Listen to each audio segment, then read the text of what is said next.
ચલો ગાઈસ, સોમનાથ કિચનમાં આપ સૌનું હાર્દિક સ્વાગત છે. તો આજે આપણે બનાવવાના છે પનીર સુખાની. તો એના માટે મેં 2 ચમચા જેટલું તેલ અટકળે એવું નાખું છું. તો 2 ચમચા જેટલું તેલ નાખી દીધું છે અને આપણે અહીંયા ગરમ પાણી ગ્રેવીમાં નાખવાનું છે. તો ગરમ પાણી મૂકી દીધું છે. અહીંયા મારે પનીર તૈયાર છે અને અહીંયા મેં 3 મીડિયમ સાઇઝની ડુંગળી ક્રશ કરી લીધી છે અને 3 મીડિયમ સાઇઝના ટમેટા. જેટલી ડુંગળી તમે ક્રશ કરો ને એટલા જ ટમેટા તમારે ગ્રેવી કરવાની છે. ટમેટાની ગ્રેવી બનાવી લીધી છે 3 ટમેટા. તો આપણે હવે આપણું ઓઇલ આવી ગયું છે. તો ગાઈસ, આપણું તેલ આવી ગયું છે. તો અહીંયા મેં જીરું નાખ્યું છે વઘારવામાં અને કમલપત્ર છે, લવિંગ છે અને તજનો ટુકડો છે. એટલા મસાલા નાખી દીધા છે. તો આપણે 1 ચમચી નાની ચમચી હિંગ નાખશું. પછી આદુ મરચાં ને લસણની પેસ્ટ છે એ ઉમેરી દઈશું.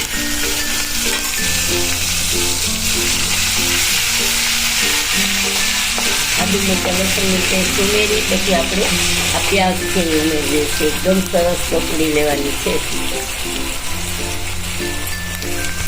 ત્યાં સુધીનું કચાશ ન હોય જાય ને ત્યાં સુધી આપણે એને સારી રીતે ચોપડી લેવાની છે. જો ગાઈસ, આપણી ડુંગળી એકદમ સોતળાઈ ગઈ છે. તો આપણે એમાં મસાલા કરી નાખશું. 1 ચમચી 2 ચમચી જેટલું લાલ મરચું પાવડર, ધાણા જીરું પાવડર અને અમારી પાસે આમચૂર છે આમચૂર. તો આપણે ઉમેરી દઈશું.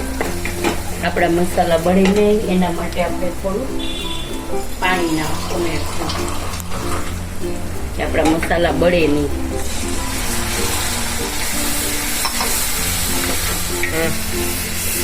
હવે એકદમ તેલ છૂટે તેલ છૂટશે એટલે આપણે ટમેટાની ગ્રેવી નાખી દઈશું. તો જો આપણું ઓઇલ એકદમ છૂટી ગયું છે, સરસ છૂટું પડી ગયું છે, ઉપર આવી ગયું છે. તો હવે આપણે આ પ્યુરી નાખી દઈશું એમાં. તો જુઓ ગાઈસ, આપણે નિમક નાખ્યું.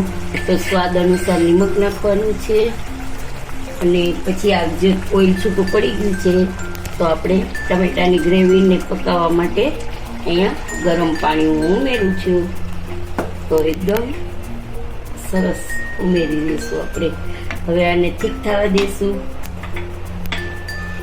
અને અહીંયા આપણે પનીરને એક બાજુ મસાલાથી કોટ કરી અને તો સ્વાદ અનુસાર નિમક નાખવાનું છે અને પછી આ જે ઓઇલ છૂટું પડી ગયું છે તો આપણે ટમેટાની ગ્રેવીને પકાવવા માટે અહીંયા ગરમ પાણી હું ઉમેરું છું. તો એકદમ સરસ ઉમેરી દઈશું આપણે. હવે આને ઠીક થવા દઈશું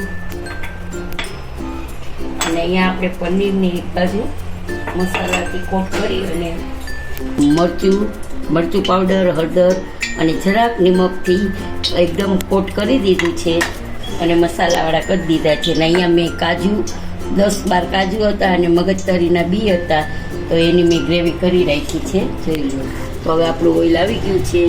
તો આપણે બધાય એમાં થોડાક ફ્રાય કરી દઈશું.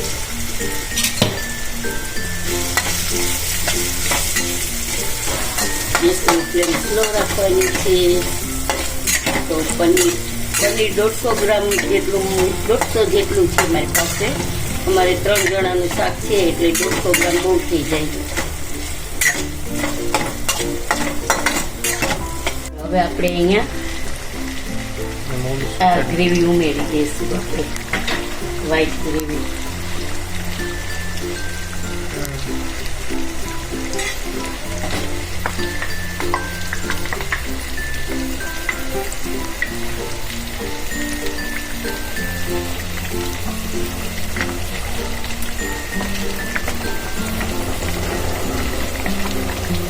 ગેસની ફ્લેમ સ્લો કરી દઈશું. અહીંયા આપણા પનીરનું થઈ ગયું છે તો આપણા ગેસ અહીંયા ઓફ કરી દઈશું. જો ગાઈસ આપણે પનીર અહીંયા ગ્રેવી થઈ ગઈ છે, તેલ છૂટું પડી ગયું છે, તો આપણે અહીંયા પનીરના જે ટુકડા ફ્રાય કર્યા છે એ આપણે ઉમેરી દઈશું અને ચલાવી લઈશું આપણે સરસ રીતે. તો જોઈ શકો છો કે આપણી ગ્રેવી સરસ થઈ ગઈ છે. અને અહીંયા પંજાબી શાકનો મસાલો છે તો એ ઉમેરી દઉં છું.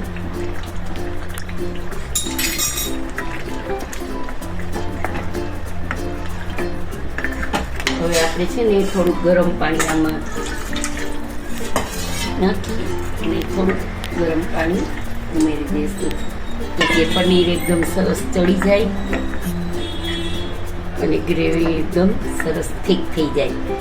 પછી આપણે ગેસની ફ્લેમ ઓફ કરી પનીર એકદમ, જો આપણે એટલું પાણી નાખ્યું છે ગરમ, પનીર એકદમ સરસ ચડી જાય અને ગ્રેવી થીક થઈ જાય ત્યાં સુધી આપણે શાકને તળવાનું છે. પછી આપણે બંધ કરી દઈશું.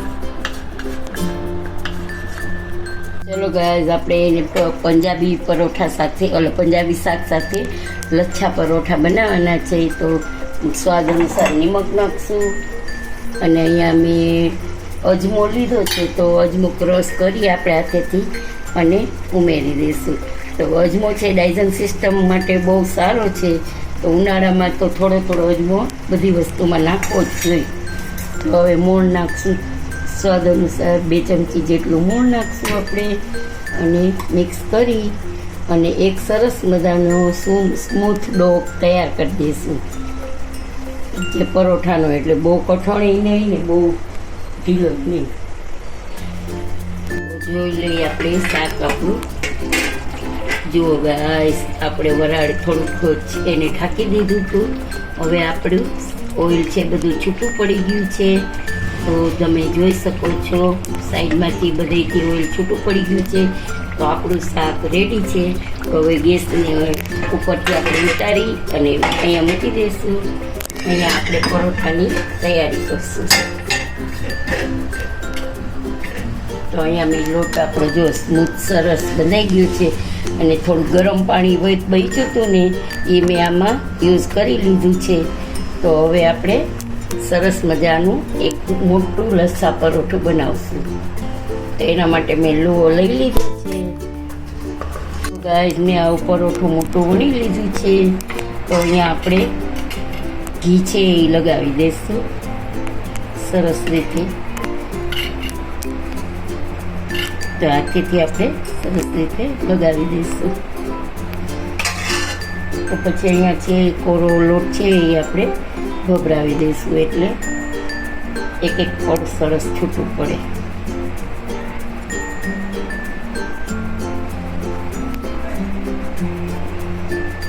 હવે અહીંયાથી આપણે છે ને આમ વાળશું પહેલાં, પછી આમ વાળશું, પછી આવી રીતે આમ વાળતા જશું આપણે.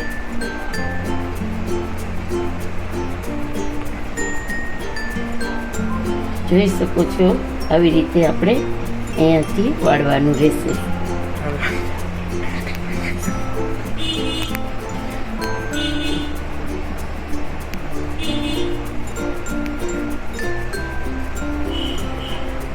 હવે આપણે એને આવી રીતે ગોળ સરસ રીતે પ્રેસ કરી અને આમ વાળી દઈશું.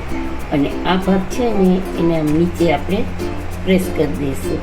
તો હલકા હાથે આપણે થોડોક હલકા હાથે આમ પ્રેસ કરશું અને સૂકા આટો લગાવી અને વણી લઈશું આપણે.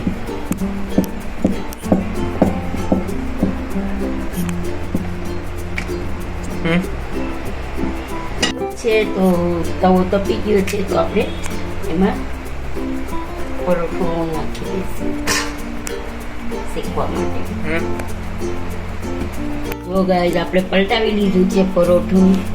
હવે આપણે ઓઇલ નાખી અને શેકી લઈશું સરસ રીતે.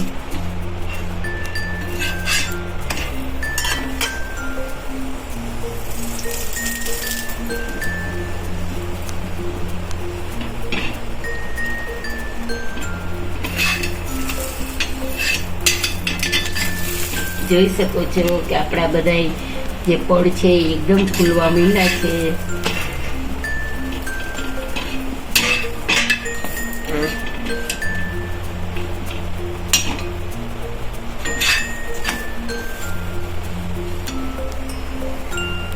જો બધાય પડ સરસ ખુલે છે. આવી રીતે બધાય પડ ખુલે છે.